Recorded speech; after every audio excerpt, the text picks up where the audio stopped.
तो hello guys, आज मैं आ चुका हूँ बहुत एक इंपॉर्टेंट मैटर पे आज बात करने के लिए। बच्चों के पॉइंट ऑफ व्यू से बहुत इंपॉर्टेंट है how to study organic chemistry. Organic chemistry को हम लोग कैसे पढ़ सकते हैं, कब पढ़ सकते हैं और क्या क्या उसमें पढ़ सकते हैं, देखना हर एक चीज के ऊपर बात करेंगे। लेकिन ये बात क्या जनरल बात है, क्लास 12th बोर्ड्स के बच्चे पढ़े और नीट के बच्चे भी इसको पढ़ सकते हैं और एकदम एज इट इज फॉलो करना। जो बोलूंगा वो दोनों के लिए है। अब देखना क्यों ऐसी बात है, क्योंकि क्या है, सारे के सारे सवाल बोर्ड का एग्जाम ले लो, नीट का एग्जाम ले लो, एनसीईआरटी की टेक्स्ट बुक से ही बनते हैं। केमिस्ट्री में इनऑर्गेनिक, फिजिकल, ऑर्गेनिक सब में सवाल कहाँ से बनते हैं? एनसीईआरटी के ही टेक्स्ट बुक से बनते हैं। इसलिए सब लोगों को सेम पढ़ना है। नीट के सवाल भी एनसीईआरटी के ही लाइंस आती हैं और बोर्ड में भी क्या आती है, एनसीईआरटी की ही लाइंस आती है। इसलिए दोनों की मैं बात करूंगा एक साथ यहाँ पर। देखना क्या क्या बातें इंपॉर्टेंट आपके लिए। बहुत लंबा वीडियो मैं नहीं करूंगा, जो बातें वो स्टार्ट विद 11th बेसिक। अब मैं जानता हूँ कि आप 12th में हैं या फिर नीट पे भी आप ड्रॉपर में होंगे या फिर आखिरी का वक्त है, तो हम लोग उस हिसाब से बात कर रहे हैं। चलेगा स्टार्ट विद, अगर आप 12th में भी हैं तो भी आप 11th के बेसिक से ही स्टार्ट करें, क्योंकि ऑर्गेनिक एक ऐसी चीज है जो क्या लिंक्ड है। अगर 11th की ऑर्गेनिक छोड़ दोगे, ये उम्मीद करो कि तुमको 12th की ऑर्गेनिक आ जाए, तो ऐसा पॉसिबल नहीं, इम्पॉसिबल है। मैं खुद केमिस्ट्री का टीचर हूँ, 1 2 3 साल से मैं केमिस्ट्री बच्चों को पढ़ा रहा हूँ। मुझे पता है कि क्या है ये चीज आपके लिए कंप्लीटली इम्पॉसिबल है। तो आपको 11th का बेसिक, 11th का पहला चैप्टर, 11th का दूसरा चैप्टर, आईयूपीएसी, आइसोमेरिज्म, जीओसी, अगर ये सब नहीं आता है, 12th का ऑर्गेनिक पल्ले नहीं पड़ेगा। ये सब यूज होगा भाई, ठीक है। ये सब क्या होगा आगे जाके तुम्हारे लिए यूज होने वाला है। तो क्या है, पहले अपना एक हफ्ता निकालो, 11th का बेसिक स्ट्रॉन्ग करो। यूट्यूब पे जाओ, मेरा वीडियो हमने बेसिक पूरा का पूरा बेसिक ऑर्गेनिक केमिस्ट्री नाम से, BOC बेसिक ऑर्गेनिक केमिस्ट्री नाम से हमने पूरी प्लेलिस्ट बना के रखी है। वो जाके पूरी पूरी प्लेलिस्ट अगर तुम देख लोगे तुम्हारा पूरा तैयार हो जाएगा।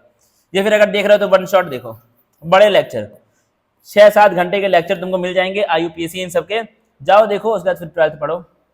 इसको पढ़े बिना, मैं बार बोलूंगा एकदम, इसको पढ़े बिना 12th पे मत जाना, वरना फंस जाओगे, नुकसान बहुत बड़ा हो जाएगा। फिर देखो क्या है, रिलाई कंप्लीटली, देखो जिम्मेदारी के साथ में बोल रहा हूँ, rely completely on NCERT. NCERT ही तुम्हारे लिए सब कुछ है। एक एक सवाल नीट का, एक एक सवाल 12th के बोर्ड के एग्जाम का एनसीईआरटी की बुक से आना है। तो क्या करो, कोई ऐसा वैसा रेफरेंस बुक, ये कुल तमाम बुकें कुछ मत लो, कंप्लीटली एनसीईआरटी पे डिपेंड हो जाओ। एनसीईआरटी बेस्ड नोट्स पढ़ो, एनसीईआरटी बेस्ड ही तुमको पढ़ाई करनी है। एनसीईआरटी का हर एक लाइन तुमको समझ में आना चाहिए।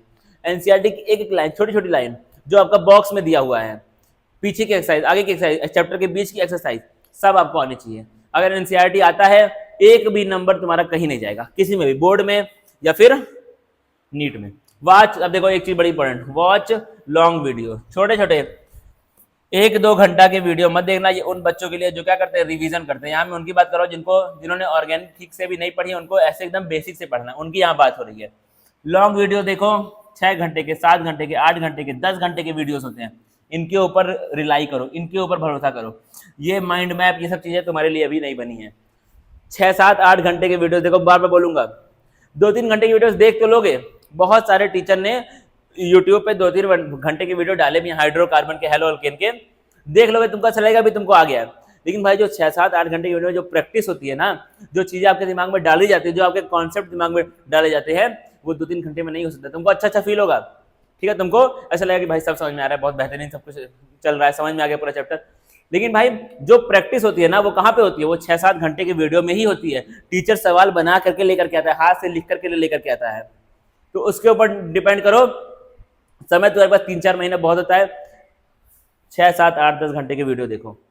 याद रखना इस चीज को। मेक रिवीजन नोट, वीडियोस को देखते देखते हैबिट डालो भाई। वीडियोस को नहीं, तुमसे उतना तुम्हारी फ्रीक्वेंसी उस तरह की नहीं है तो 1x पे देखो, नॉर्मल स्पीड वीडियो देखो, 1.5 पे देखो। लेकिन ट्राई करो साथ में स्क्रीनशॉट या तो खींचते रहो, स्क्रीनशॉट लेते रहो फोन में, फिर बाद में इसको लिख लेना एक कॉपी में सेपरेट, या फिर साथ में नॉर्मल स्पीड देखो और साथ में अपने नोट्स बनाते रहो। कुछ कुछ ये नहीं बोलो कि टीचर जितना लिखे सब कुछ नोट्स में लिखो। रिवीजन नोट्स, कुछ आपके केमिकल रिएक्शन आ गए, मान लो कुछ इंपॉर्टेंट नेम आ गए, कुछ इंपॉर्टेंट स्ट्रक्चर्स आ गए, कुछ आपका ट्रिक आ गई, उसको अपने नोट्स में बनाते रहो कि जब तुम रिवीजन करो, जब एग्जाम से 1 हफ्ते पहले तुम बैठो, एग्जाम से 1 महीना पहले बैठो, तो यही नोट्स आपको पढ़ करके जाना, फिर तुमको वीडियो देखने ना पड़े। रिवीजन नोट्स है 4-5-6-10 पेज के नोट्स, मान लो एक चैप्टर के, पढ़ के जाओ अपना, उसी से सवाल आने हैं। एनसीईआरटी के रिएक्शन देखो। अब अगर तुम आगे के चैप्टर्स क्लास 12th में हम जाएंगे तो रिएक्शन बहुत भर भर के दिए हुए हैं, ठीक है, रिएक्शन बहुत भर भर दिए हैं। रिएक्शन मतलब कितने भी हो सकते हैं। सवाल कहाँ से आने हैं? एनसीईआरटी के रिएक्शन से। जितने रिएक्शन एनसीईआरटी में दिए हैं वही तुमसे बोर्ड के एग्जाम में, नीट के एग्जाम में सवाल में पूछने वाला है वो। तो ये एनसीईआरटी के रिएक्शन पे अपनी कमांड बहुत स्ट्रांग आपको कर लेनी है। Solve all the questions of NCERT text book. NCERT के टेक्स्ट बुक का एक भी सवाल मत छोड़ना। इन टेक्स्ट क्वेश्चन हो, बैक एक्सरसाइज हो, कुछ भी हो, कैसा भी सवाल हो, ठीक है, आलतू फालतू बहुत सारे। अब देखना, अगर एनसीईआरटी आपने पढ़ी है तो आप जान पाएंगे। एनसीईआरटी में टेक्स्ट के बीच में, पैराग्राफ के बीच में तुमसे सवाल पूछता है वो, और वो सवाल मैं तुमको प्रूफ के साथ दिखाऊंगा, बोर्ड के एग्जाम में सवाल आते हैं वो। हम उसको छोड़ देते हैं कि आपका बीच में से पूछा तो क्या ही है, ठीक है। कई बार क्या होता है, उसका आंसर भी दिया होता है नीचे, लेकिन वो सवाल है, वो सवाल आपको ध्यान से पढ़ना है। इसलिए बोलो एनसीईआरटी की हर एक लाइन, हर एक वर्ड इंपॉर्टेंट है। अगर बढ़िया लेवल पे जाके एक अच्छे टीचर से एनसीईआरटी पढ़ोगे, तुमको पता चलेगा कि एनसीईआरटी के अंदर सवाल बहुत सारे दिए होते हैं, तुमको सवाल खुद से बनाने नहीं पड़ेंगे। अगर एनसीईआरटी को कोई मोहब्बत से कोई अच्छे से सॉल्व करना भाई, तो उसको कोई और बुक सॉल्व करने की जरूरत ही नहीं पड़ेगी। नीट के लिए बोल रहा हूँ, जेई के लिए बोल, जेई मेंस के लिए बोल रहा हूँ, या फिर बोर्ड्स के लिए बोल रहा हूँ मैं। तो समझ रहे हो बात को? एनसीईआरटी को अगर कोई अच्छे से सॉल्व करे ना, तो उसको कोई और बुक सॉल्व करने की जरूरत पड़ेगी नहीं, वो खुद से सवाल बना लेगा। तो ये सब बातें हैं। तो एनसीईआरटी के क्वेश्चन कभी भी मत छोड़ना, सवाल इन्हीं से बनते हैं। इतना ही करना है ब्रो, ब्रो बस इतना ही करना है ब्रो, बस इतना ही करना है। इतना अगर कर लोगे, मोर देन इनफ है, तुम्हारा नंबर आना ही आना है। ठीक है, वो आपके 30-35 नंबर कहीं नहीं जाने वाले 12th बोर्ड्स के, या फिर वो 15 सवाल नीट के तुम्हारे कहीं नहीं जाने वाले हैं। सब सवाल एनसीईआरटी से आते हैं। आखिरी हमेशा बोलते हैं, आज बोलेंगे आग लगा दो। क्या लगा दो? आग लगा दो। एग्जाम में जाओ, अपना बोर्ड का एग्जाम दो, नीट का एग्जाम दो, मेहनत से पढ़ो। जितना बोला है ऑर्गेनिक में बोल रहा हूँ पूरी जिम्मेदारी के साथ, जितना बोला है इतना का इतना कर लो। उसके बाद बोर्ड के एग्जाम के बाद आके बोलना कि सर कोई भी सवाल छोटा नहीं है। समझ रहे बात को? कोई भी सवाल छूटेगा नहीं, इतना करके आना। बाकी अब मिलेंगे लेक्चर्स में। Thank you guys.